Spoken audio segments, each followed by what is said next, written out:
Let me tell you, you cannot do without mathematics in your life. And I always tell people, there is nothing that goes without mathematics getting involved. Because when you go to Kiswahili, Tuluthi and Teluji, those ones are mathematics. See there? Yes. When you go to agriculture, you have to measure the amount of fertilizer vis-a-vis the centimeters of planting maize and all those things, right? Yes. If you go to chemistry, you have to calculate atoms. If you go to physics, you have to calculate force. Maths is the mother of all subjects. If you go to theory, Jesus multiplied 5 loaves of bread and 2 fish to be enough to feed 5,000 people. So math is the mother of all subjects. You have to love maths, whether you like it or not. That one is not, you cannot escape it. Yes, we are going to study a matrix today. Open your books. Let me tell you, you people despise history. History is the mother of all subjects. Okay? You remember Agrarian Revolution? You remember Industrial Revolution? You also remember evolution of man? Yes, that's how important history is, because it teaches you where you have come from and where you are going to. Without knowing where you have come from, you can never understand where you are going to. And that's why history is very important. Alright? Yes, so without history, hey, you cannot understand where you're going to. And understanding where you're going to is very important. So, you must love history. Love history. I am teaching you this one once and for all. Love history. Okay? Acha niwaambie sasa. Unajua walimu wengine wanawadanganya ati subject zingine ndio ina mata. Acha niwaambie, Kiswahili sasa ndo mama yao. Kwa sababu unaweza kosa kujua physics, ukose kujua hesabu, ukose kujua hizo subjects zingine, lakini huwezi kosa kujua Kiswahili ama Kenya. Utaenda kuongea na mama mkongwe kule Musago na English, lakini unaweza kumwongeleza na Kiswahili na kuna mtu hii Kenya. Kwa hivyo Kiswahili sasa ndio mama yao. Usidanganywe na mtu. Jua Kiswahili. Leo tunataka kuzungumzia ngeli ya muwa. Kwa hivyo andika muwa. You know, most of you despise agriculture. But there is no country in the world that can do without agriculture. That is the point. That is actually a fact. So agriculture is the most important subject in the entire world. Because can you calculate maths without food in your stomach? You cannot. You cannot. Can you do physics?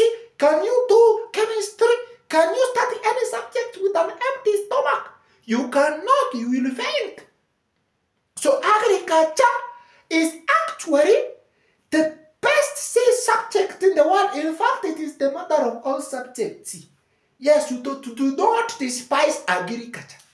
You know, I was telling some students that Jonah survived inside the stomach of the fish because of buoyancy. And buoyancy is a study in physics. And that's why physics is very important. And you see, we also see it in theory. Okay? That's why even when you're writing any subject, whether Kiswahili, whether theory, whether what, you have to obey a certain gravitational pull that is appended perpendicularly to a force on a paper for you to write. That is physics. Without it, we can never write. So physics is a very important subject. It is actually the mother of all subjects. If you don't want physics, then you can imagine this house wouldn't have been there. Okay? We will be studying under trees, and that is catastrophic. Okay? Love physics, mother of all subjects. Asha niwaambie. Unajua biashara, mambo na biashara ni mambo unaweza fanya hata kibinafsi. Uko pale nyumbani unafanya biashara yako, hakuna mtu anakufuata. Unanipata, si ndio? Tio. Si uogo. Na si tusidanganyane. Business education ni mambo ya biashara ambapo hata unaweza kosa kupata employment pale nje. Alafu ufanye nini? Useme sasa mimi nataka kufungua biashara yangu. Kile sasa unaona kama hujaelewa mambo na biashara, huwezi fanya biashara. Lazima ujue mambo na biashara. Hii shigana. Shigana. Mambo kama haya lazima uelewe. Lakini kama umekaa tu wewe unasema ati physics ndio mambo yote, ati chemistry ndio mambo yote, utakosa kazi pale nje, utakuja kututafuta kwenye biashara. Yes. So study business. Studies. Shawa. Yeah. Ngaina mseo. Mavinda maonde. Very good. And just want to let you know that CLE is the mother of all subjects. Look at Jesus. Jesus multiplied 5 loaves of bread and 2 fishes to feed 5,000 people. Isn't that mathematics? It is. Jesus also walked on top of water. Isn't that defying the force of gravity?